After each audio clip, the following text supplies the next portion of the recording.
and let's think about this a little bit more. Okay, let's get to the top. Let's get to the topic. The three boys in the toy. We all just want to talk about India breaking about 3 hours ago, not even that maybe, breaking this world record, 104 satellites in one shot.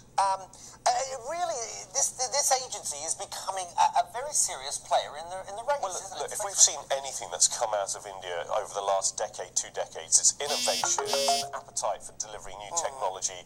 We've seen it aggressively happen in tech markets, in other businesses, and this is another area that India is looking to lead on globally. Yes, it's broken the record, which I think the Russians held from 2012. 104, as you say, Aaron, satellites on this one rocket. Now, the size of these things has changed drastically over the years. Great capability. 96 of them are from the US. Okay, so they're dealing with international markets here. But the question is, it's about capability. Now, we here in the UK are also building a great capability in satellite construction. We have a satellite catapult that the government funds, really world-leading in terms of how we develop technology here.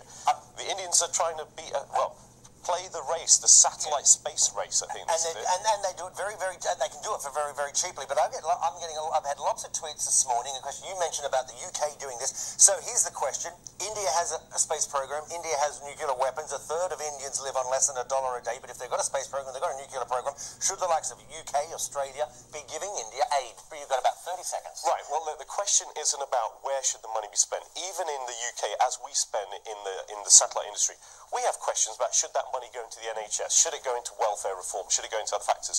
I think the Indian government is looking at investing in innovation that will deliver for its economy and help that vast population to raise its standard of living. It's a macro conversation about policy and politics and where you place your bets. But I think, good on the Indians for doing it. Okay. There are other countries also trying to achieve it as well. Corvia Ranger, thank you very much indeed for talking to Aaron Hesselhoff. I know, I'm sorry, I had to get that question in.